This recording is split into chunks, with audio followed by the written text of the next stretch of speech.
Hi అందరికీ. ఈరోజు గుత్తి వంకాయ కర్రీ ఎలా చేసుకోవాలో చెప్తున్నా. ముందుగా ఒక పెనం పెట్టుకొని అందులో ఒక కప్పు అంటే కొన్ని పల్లీలు, ఒక స్పూన్ ధనియాలు, చెక్క, లవంగ, ఇలైచి, ఎండు కొబ్బరి వేసుకొని బాగా ఫ్రై చేసుకోవాలి. ఒక మీడియం ఫ్లేమ్లో పెట్టుకొని ఫ్రై చేసుకోండి. ఫ్రై చేసుకున్న తర్వాత ఒక మిక్సీ జార్ తీసుకొని అందులో వేసేసుకోండి చల్లారిన తర్వాత.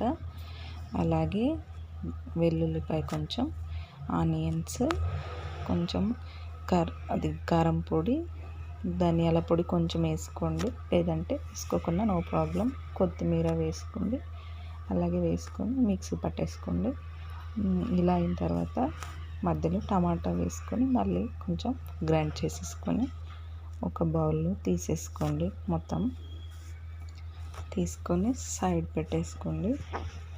అలాగే ఒక పావు కిలో అంటే నేను 400 గ్రామ్స్ తీసుకున్న వంకాయలు. ఇవి నీట్గా వాటర్లో వాష్ చేసిన తర్వాత తీసుకోవాలి.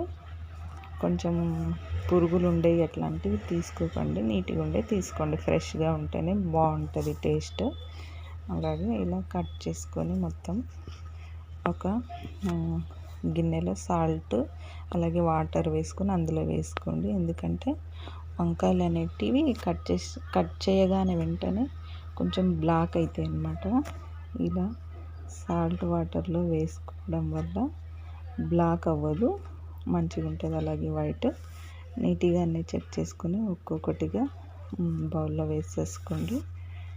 వేసుకున్న తర్వాత వాటర్లో కొద్దిసేపు ఉంచేసి సైడ్ తీసేసుకోండి అన్ని వంకాయలు.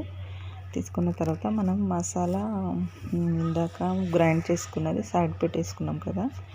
ఇలా వంకాయలు మొత్తం కట్ చేసుకున్న తర్వాత ఆ మసాలా ఈ వంకాయ లోపలికి పెట్టాలన్నమాట. కొంచెం కొంచెంగా ఇలా నింపేసుకుంటే టేస్ట్ బాగుంటుంది. ఇంకా అలా అయినా చేసుకోవచ్చు, లేదంటే ఇలా మసాలా పెట్టేసుకొని చేసుకున్న టేస్ట్ అనేది చాలా బాగుంటుంది. ఇది మనం గ్రైండ్ చేసుకున్న మసాలాలో కొంచెం సాల్ట్ వేసుకోవాలి.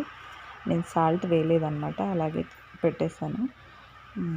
వేయకపోయినా నో ప్రాబ్లం, ఎందుకంటే కర్రీలో వేసుకుంటాం కాబట్టి ఏం ప్రాబ్లం అనేది ఉండదు.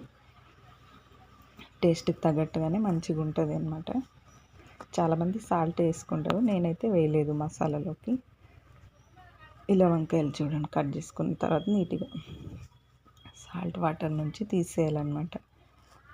తీసేసిన తర్వాత ఈ మసాలా మొత్తం వంకాయలు నింపేసుకోండి ఒక్కొక్కటిగా.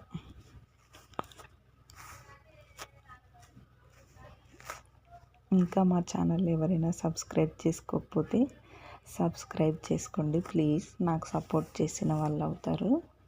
అలాగే లైక్ చేసి షేర్ కూడా చేయండి. నేను కొత్తగా యూట్యూబ్ ఛానల్ స్టార్ట్ చేశాను అన్నమాట.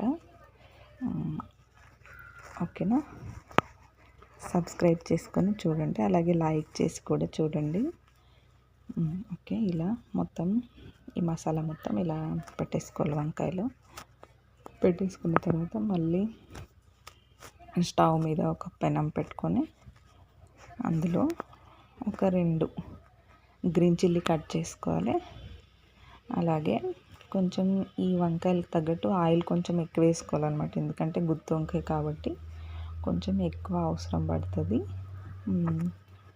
ఒక 100 గ్రామ్స్ అలా అనుకోండి. అలా వేసుకుంటే టేస్ట్ అనేది చాలా బాగుంటుంది. దాని తర్వాత ఆవాలు, జీలకర్ర, కరివేపాకు, పచ్చిమిర్చి వేసుకొని బాగా ఫ్రై చేసుకోవాలి. ఆనియన్స్ అంటే ఇందాక మనం మసాలాలో వేసుకున్నాం కాబట్టి వేసుకోకపోయినా పర్లేదన్నమాట, ఏం ప్రాబ్లం ఏమి ఉండదు. టేస్ట్ చాలా బాగుంటుంది మసాలాలో నూరినాం కాబట్టి. ఇలా చూడండి, ఇలా వేసుకొని ఫ్రై చేసుకోండి మొత్తం. ఇది కొంచెం నీట్గా ఫ్రై అయిన తర్వాత వంకాయలు వేసేసుకోండి.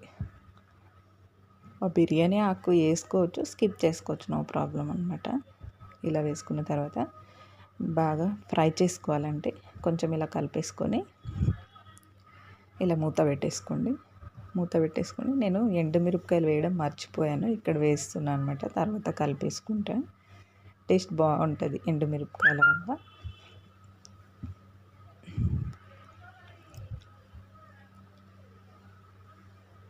ఇలా ఫ్రై అవ్వాలి. ఇంకా అలా మధ్య మధ్యలో మూత తీసేసి కలుపుతూ ఉండండి. ఒక 5 మినిట్స్ అంతే, అంతకుమించి ఎక్కువ అవసరం ఏమి ఉండదు. అలా మధ్య మధ్యలో కలిపేసుకుంటూ ఉండాలి. తర్వాత మసాలా మిగిలి ఉంది కదా, అది వేసేసుకోవాలన్నమాట. తగినన్ని వాటర్ అంటే మరీ ఎక్కువ వేసుకోవాల్సిన అవసరం లేదు. నేను కొంచెం గ్రేవీ ఎక్కువ ఉంటే బాగుంటుందని వేసుకున్న ఆ మసాలా మొత్తము. ఇంకా ఎక్స్ట్రా కొన్ని వాటర్ వేసుకున్నాను అనమాట. అయితే ఎక్స్ట్రా వాటర్ అంటే మిక్సీ జార్లోనే వేసుకోండి, బయట నుంచి కప్పులో సపరేట్గా వేసుకోకండి. అలా అయితేనే బాగుంటుంది. ఒక 1.5 స్పూన్స్ సాల్ట్ మీ టేస్ట్కి తగ్గట్టు వేసుకోవచ్చు. దాని తర్వాత బాగా కలిపేసి మూత పెట్టేసుకోండి. మూత మధ్యలో మళ్ళీ తీసి కలపాలి. ఇదిగోండి, ఇలా ఆయిల్ ఆల్రెడీ పైకి వచ్చేసింది కాబట్టి మొత్తం కర్రీ అయిపోయినట్టే. అయితే లాస్ట్లో కొంచెం చింతపండు రసం వేసుకోవాలన్నమాట. కొంచెం అయితే సరిపోతుంది, మరి ఎక్కువ అవసరం ఉండదు. అలాగే కొత్తిమీర వేసుకొని బాగా కలిపేసుకోవాలి. ఇలా చేస్తే కర్రీ చాలా బాగుంటుంది. వీడియో చూసినందుకు థ్యాంక్ యూ.